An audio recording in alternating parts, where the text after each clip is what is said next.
साठी काम करतायत. म्हणजे आता तुम्ही उमेदचे लोक आहेत सगळे लोक, बरोबर. खूप मोठ्या प्रमाणावर बचत गट तयार करण्याचं काम तुम्ही करता. आज 60-65 लाख महिला बचत गटात आहेत आणि 84 लाख आता तो आपल्या कोटीमध्ये न्यायचा आकडा नेणार ना. आणि म्हणून ते काम आपण करताय. आणि आपल्याला मलाही माहिती त्यांचे काही विषय आहेत, ते काही प्रश्न आहेत, ते आम्ही शेवटी सरकार तुमचं आहे. सरकार कुणाचं आहे? सगळ्या आपल्या सगळ्यांचं सरकार आहे. आणि म्हणून मला एकच सांगा, तुम्ही आता हे पैसे काय करणार?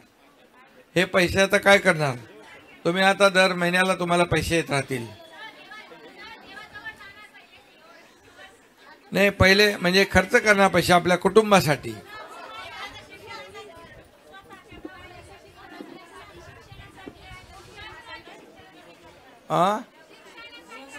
मुलाच्या शिक्षणासाठी, दवाखान्यासाठी असेल. पण दवाखाना पण आम्ही आता 5 लाखाचा माफ केलाय.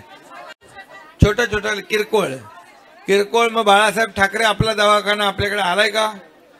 तर नाही, काही ठिकाणी नशाला आला तर ते आम्ही टाकतोय. ते बाळासाहेब ठाकरे आपल्या दवाखान्यामध्ये किरकोळ ताप, थंडी ताप काय असेल तिथं पण मोफत इलाज आपल्या सरकारने केला आहे. आणि आता सरकारी हॉस्पिटलमध्ये मोफत आपल्याला जे उपचार आहेत ते देण्याचा आम्ही निर्णय घेतलाय. आणि पहिलं 1.5 लाख रुपये होते ना महात्मा ज्योतिबा फुले, आता 5 लाख केले. त्यातल्या अटी शर्ती आम्ही काढून टाकल्या. आणि जेवढं अगदी करोडपती पासून अगदी साधा गरीब माणूस पण त्याचा फायदा घेणार. त्यामुळे 12.5 कोटी जनतेला तो नियम आम्ही लागू केलेला आहे. त्यामुळे तुम्हाला खूप फायदा होईल. त्याचबरोबर मुख्यमंत्री अन्नपूर्णा योजना केली आहे. गॅस सिलेंडर वापरता की नाही तुम्ही? तर 3 गॅस सिलेंडर वर्षाला मोफत देण्याचा आपण निर्णय घेतलेला आहे. आपल्याला लागतोच ना गॅस. आता तुम्हाला गॅस दिल्यावर ते विरोधक गॅसवर आलेले आहेत.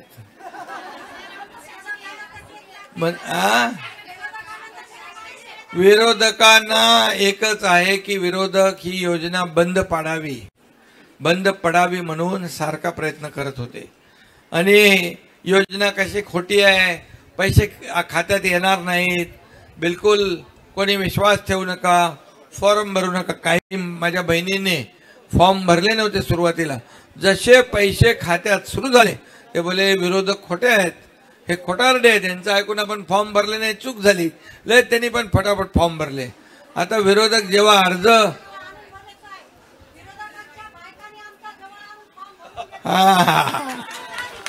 म्हणजे बघा, इथं पहिले योजनेला बदनाम करायचं, इथं पहिले योजना फसवे असं म्हणायचं, आणि दुसरीकडे क्रेडिट घ्यायला फॉर्म भरायचे. मी बघतो ज्या लोकांनी विरोध केला त्या लोकांनी आपल्या ऑफिसच्या बाहेर, शाखांच्या बाहेर फलक लावले होते, मुख्यमंत्री माझी लाडकी बहीण योजना याचा लाभ घ्या. पण मुख्यमंत्र्याचा फोटो नव्हता लावला. म्हणजे ज्यांनी फोटो त्यांचे लावले होते, म्हणजे क्रेडिट घ्यायला, श्रेय घ्यायला पुढं आणि आमच्या लाडक्या बहिणींना बदनाम करायला पुढं. म्हणाले हे काय भीक आहे का, हे काय लाच आहे का, हे काय विकत घेताय का? मला सांगा माझ्या सगळ्या बहिणींनो, असे शब्द योग्य आहेत का हो आपल्या बहिणींसाठी वापरणं? आणि मग असे लोक या योजनेमध्ये खोडा घालतात. म्हणजे त्यांना वाटलंच नव्हतं की एवढ्या लवकर ही योजना चालू होईल आणि पैसे पण मिळतील. त्यांना भरोसा नव्हता. मग योजनेमध्ये खोडा घालायचा प्रयत्न केला. ते कोर्टात गेले, कोर्टाने त्यांना फटकारलं. आम्ही कोर्टाला सांगितलं हे सरकारचं काम आहे. सर्वसामान्य महिलांना जर आम्ही थोडासा दिलासा देण्याचा प्रयत्न केला तर काय प्रॉब्लेम आहे? कोर्टाने त्यांना फटकारलं, कोर्टाने त्यांना फेटाळून लावलं.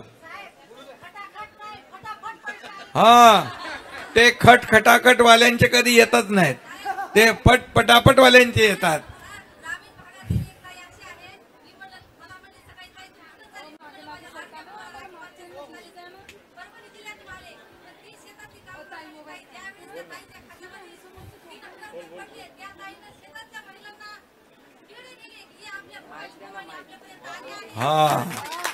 मग हे अशा माझ्या बहिणी तुम्ही पाठवली, दिली मला, हो बांधली. आणि म्हणून तुम्हाला मी सांगतो, ही भाऊबीज, ही रक्षाबंधन जे आहे ही ओवाळणी जी आहे, ही ओवाळणी फक्त रक्षाबंधनसाठी नाही, ही भाऊबीजसाठी नाही, कायम आहे ही ओवाळणी, कायम आहे. आणि या माहेरचा आहेर जो आहे, हा माहेरचा आहेर आहे तुम्हाला मी दिलेला. आणि म्हणून फक्त एवढंच नाही, तर आता तुम्हाला मी सांगतो की याच्यामध्ये आम्ही 50% एसटी मध्ये सवलत दिली ना, 50% एसटी मध्ये सवलत दिली ना. एसटीने प्रवास करता की नाही? मग आता ते एसटी तोट्यात नाही, फायद्यात गेली आहे. पहिलं म्हणाला एसटी तोट्यात आहे, 50% दिलं तर अजून तोट्यात जाईल. मी बोल करून तर बघा. करून बघितल्यावर एसट्या फुलं एकदम व्हायला लागल्या. महिलांनी माझ्या बहिणी आपल्या पतिराजांना सांगू लागल्या की बाबा तुम्ही थांबा, मी अर्ध्या खर्चात बाजारात करून येते. बरोबर ना? हे आहे ना खरं? बरोबर. आणि म्हणून ह्याच्यासाठी आम्ही 50% त्याच्यामध्ये सवलत दिली. आता त्याच्यामध्ये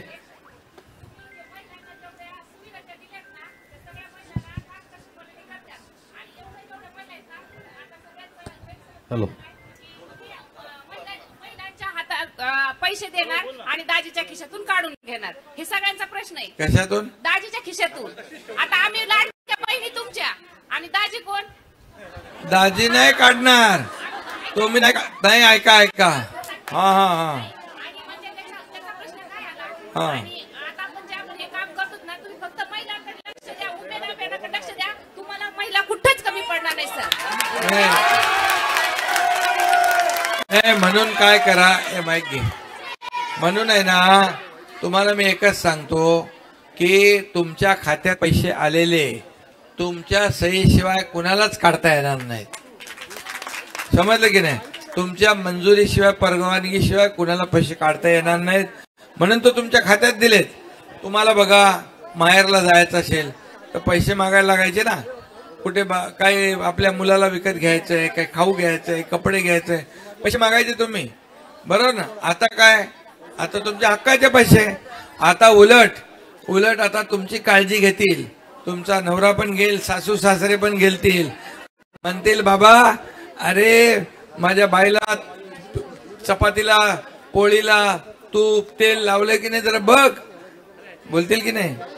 म्हणजे आता या पैशामुळे तुमचं वजन वाढलं की नाही? कारण हे हक्काचे पैसे आहेत. आणि दुसरी गोष्ट सांगतो, आम्ही तुमचे भाऊ फक्त 1,500 वर नाही थांबणार. जशी आपल्या सरकारची ताकद वाढेल, आर्थिक ताकद वाढत जाईल, 1.5चे आम्ही 2.25 करू, 2.25चे 2 करू, त्याचे 2.25 करू, 2.5 करू, 3.25 करू, 3 करू. त्या 3 पेक्षाही पुढे जाऊ. अजून तुमच्या आशीर्वादाने सरकारची ताकद वाढली की तुम्हाला आम्ही माहेरचा आहेर असा वाढत जाईल. त्यामुळे तुम्हाला लोक बोलतील 1,500 काय? अरे 1,500 पण गरीब माणसाला खूप काहीतरी करता येतं. मी आपल्याला आठवण सांगतो, माझी आई जेव्हा सगळं घर चालवायची ना, तेव्हा मी बघायचो काटकसर कशी करायची आई पण माझी. हे सगळे मेहनत करून आम्ही पुढे आलोय. त्यामुळे मी तेव्हाच ठरवलं होतं, जेव्हा मी काहीतरी होईन, माझ्या हातात काहीतरी अधिकार येतील, तेव्हा माझ्या बहिणींना मी आधार देण्याचा पूर्ण काम करेन. आणि तो दिवस आता आलेला आहे. आणि म्हणून हे सरकार महायुतीचं जे आहे ते तुमच्या सोबत आहे. आता तुमच्या मुलींना मोठं करायचं असेल तुम्हाला, आपण काय करतो, मुलांना थोडं प्राधान्य देतो आणि मुलींना मागं ठेवतो. असं नाही करायचं. आता मुलींना तुम्हाला डॉक्टर करायचं आहे, वकील करायचं आहे, इंजिनियर करायचं आहे, MBA करायचं आहे. त्याचे पहिले 50% फी भरत होते सरकार आणि 50% पालक भरत होते. पण आता आम्ही ठरवलं, एका मुलीने आत्महत्या केली, 50% पालक भरू शकले नाही. म्हणून मी त्याच दिवशी रात्री ठरवलं की आमच्या या सरकारमध्ये, राज्यामध्ये कुठल्याही मुलींनी उच्च शिक्षण, डॉक्टर, इंजिनियर, वकील बनायला आत्महत्या करता कामा नये. त्याच दिवशी आम्ही सांगितलं 100% फी मुलींची आपण चालू करा. लेक लाडकी योजना तुम्हाला माहिती आहे का नाही?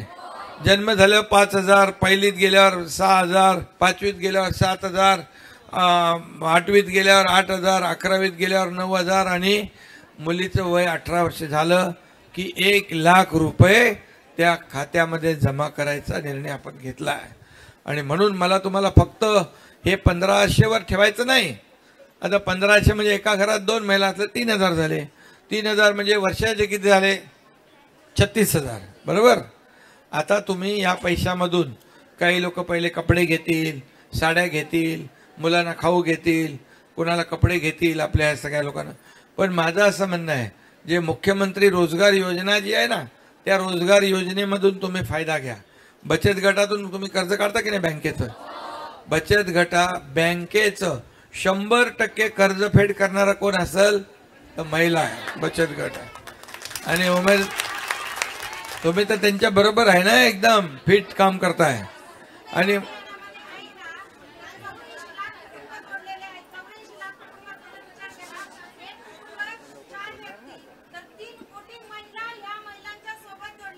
बरोबर. आणि म्हणून नाही, मला काय बोलू नका तुम्ही, मला माहित आहे, माहित आहे, माहित आहे, मला माहित आहे ते सगळं. आता तुम्हाला सांगू का, 2.5 कोटी 6,000 केले. कोण म्हणाला? कुलकर्णी मिळते नाही. ऐका 3,000 ते 6,000 केले ते मिळतात आपल्याला मानधन. बर ठीक आहे, तुम्हाला मिळत नसले तर आपण बघून घेऊ. हा ताई तुम्ही सांगा ना. आता एकच सांगतो, आता तुम्हाला सांगतो, ज्याला मिळत नसतील ते पण मिळतील. काळजी करू नका, हे सरकार तुमचं आहे ताई, हे सरकार तुमचं आहे. म्हणून आपण 2.5 कोटी महिला, 3 कोटी 2.5 कोटी महिलांना आज 1,500 रुपये महिन्याला देतोय. किती? 1,500 रुपये महिना म्हणजे 1,800 रुपये वर्षाला. किती? 2.5 कोटी. आता 1.5 कोटीपर्यंत आलाय आकडा. हा वाढत जाणार आहे. आणि मग हे बचत गटाच्या माध्यमातून तुम्हीच जोडायचं आहे ना सगळ्यांना, उमेदवाल्यांनी. आणि म्हणून उमेदचे जे काही विषय बघा, आता पहिले 3,000 होते, मी मुख्यमंत्री झाल्यावर 6,000 केले का नाही? मग आता हे वाढत जातील ना, कशाला काळजी करताय तुम्ही? तुम्हाला आम्हाला द्यायचे आहेत पैसे. आणि म्हणून तुम्हाला एकच सांगतो, तुम्ही पूर्णपणे आतापर्यंत तुमची दखल घेत होतं का? कोण घेतली होती का? ताई घेतली होती. आता तुमचा भाऊ आहे ना इकडे बसलाय, आणि 3 भाऊ आहेत. काळजी करू नका.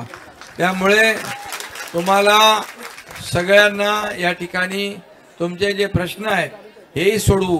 पण तुम्ही अगदी मला प्रामाणिकपणे जेवढ्या आपल्या या मुख्यमंत्री माझी लाडकी बहीण योजनेत जेवढ्या महिला पात्र होत आहेत त्यांच्यापर्यंत मात्र तुम्हाला पोचायचं आहे. त्यांचे नीट कोणाचे राहिले ते फॉर्म भरून घ्या. बरोबर. आणि ते फॉर्म भरून त्यांना ही योजना लागू झाली पाहिजे असा प्रयत्न करा. आणि म्हणून तुम्हाला मी सांगतो, हे गॅस सिलेंडर असतील, लाडकी बहीण योजना आपण केली, लेक लाडकी आहे, 50% सगळ्यांनी तिकडं आपले जे लोक राहिलेत त्यांचं करा. आणि त्याचबरोबर तुम्हाला मी एवढंच सांगेन की माझ्या डोक्यामध्ये जे काय आहे, आज तुम्ही उमेद बचत गटांना पुढे प्रोत्साहन देता. बरोबर. आता त्याच्यामध्ये तुम्ही पण व्यवसाय केला पाहिजे. तुम्ही आता याच्यामध्ये मी कलेक्टर आणि कमिशनरला काय सांगितलं, हे जे बचत गट काही प्रॉडक्ट बनवतात ना, उत्पादन, आता मला काही दिलं तुम्ही लोकांनी, त्या उत्पादनाला मार्केट पाहिजे, बाजार पाहिजे, मार्केटिंग पाहिजे, आणि त्यांना विक्री करायला आपल्याला हे पाहिजे. तर आता आम्ही असं करतोय की जेवढे मोठे मॉल आहेत ना, Amazon, फ्लिपकार्ट, यांना देखील सांगणार की आमच्या महिला बचत गटाच्या महिलांना तुम्ही ये जागा द्या तिकडं, आणि तुमचं कमिशन बिमिशन काय घेऊ नका, हे आम्ही सांगणार आहे. विमान एअरपोर्टला पण आपल्याला बचत गटाला जागा मिळाली पाहिजे. एसटी स्टँडला तर मी निर्णय घेतलाय, एसटी स्टँडला आपल्याला मिळेल. रेल्वे स्टेशनला पण आम्ही विनंती केली आहे की बचत गटाला आपल्याला विक्रीसाठी हे पाहिजे. आणि दुसरं सगळ्यात महत्वाचं म्हणजे आपण जे मोठी मैदानं आहेत, जसं दिवाळीला एक्झिबिशन सेंटर करतो ना, तशा मोठ्या मैदानामध्ये जिल्हाधिकारी आणि तिथल्या महापालिकेने मोठा पंडाल टाकून आणि त्यामध्ये स्टॉल बनवायचे. स्टॉल बनवून प्रत्येक महिला बचत गटाला असं रोटेशन मध्ये द्यायचं. म्हणजे 100-500 समजा स्टॉल असतील तर 500 बचत गटाला तिथला फायदा होईल ना. म्हणजे तुम्हाला तिथे पैसे मिळतील की नाही? तिथे आता तुमची विक्री होईल मालाची, मालाची विक्री होईल, 2 पैसे जास्त मिळतील. हे करतोय आम्ही. आणि म्हणून तुम्हाला फक्त 1,500, 2,000, 3,000 नाही, तुमच्या सगळ्या महिलांना मला लखपती झालेलं बघायचं आहे. लखपती दिदी एक योजना आपली आहे, मोदी साहेबांनी केली आहे, बरोबर ना? ती चालू आहे. हा, मग ती लखपती दिदी केंद्र सरकारची आहे ना, तर ती राबवा. आणि दुसरी गोष्ट, राज्याची पण जी मुख्यमंत्री स्वयंरोजगार योजना, स्टार्टअप आहे, स्किल डेव्हलपमेंट आहे, सगळ्या गोष्टी याच्यातून पण आपल्याला मोठ्या प्रमाणावर याच्यामध्ये मला पुढे आणायचं आहे. आणि त्यामुळे तुम्हाला आम्ही फक्त एवढ्या पुरतं मर्यादित नाही ठेवणार. तुम्हाला पूर्णपणे तुमचं जे काही उमेद असेल, तुमचे बचत गटाची योजना असेल, त्यांना पूर्ण आम्ही सरकार पाठीशी उभं राहणार आहे. आणि म्हणूनच मी आपल्याला एवढंच सांगतो, लाडक्या बहिणींची मला मिळत आहे साथ. माझ्या बहिणींच्या मागे खंबीरपणे शेवटपर्यंत उभा राहील तुमचा हक्काचा भाऊ एकनाथ, बरोबर? आणि आता मगाशी सांगितलं, वर्षा निवासस्थान कुणाचं आहे? आपल्या सगळ्या महिलांचं. अरे भावाचं म्हणजे तुमचं, बहिणींचं पण आहे ना. त्यामुळे तुम्हाला मी सांगतो, आता पूर्वीचा विषय मी सांगत नाही, पूर्वीचं जाऊ द्या, परंतु आता जे काही विरोधक, सावत्र भाऊ जे काय खोटं नाटक करत होते, ते मात्र तुम्ही त्याच्या मागे लागून खोट्या लोकांच्या पासून आपल्याला सावध राहायचं आहे, बरोबर? सगळं तुम्हाला मिळेल. तुमच्या ज्या काय अडचणी आहे, तुमच्यासाठी मी एक विशेष बैठक घेणार आहे, उमेदसाठी खास. आणि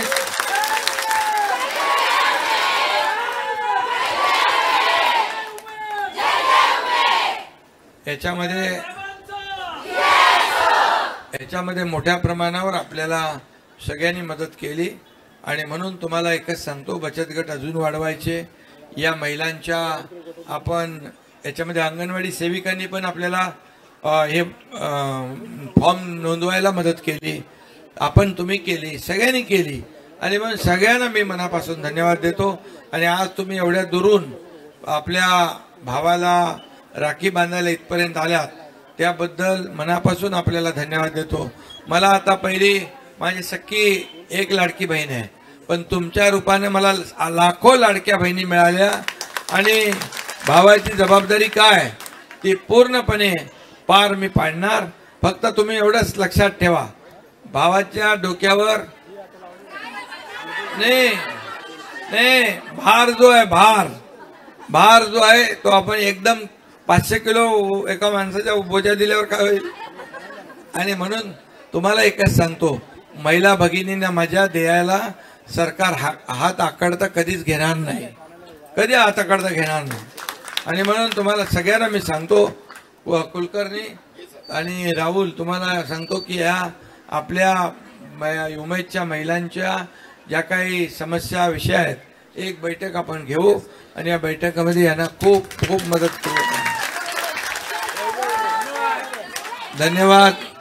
जय हिंद, जय महाराष्ट्र. आणि पुन्हा एकदा आज सगळ्यांना रक्षाबंधनच्या खूप खूप शुभेच्छा. थांबा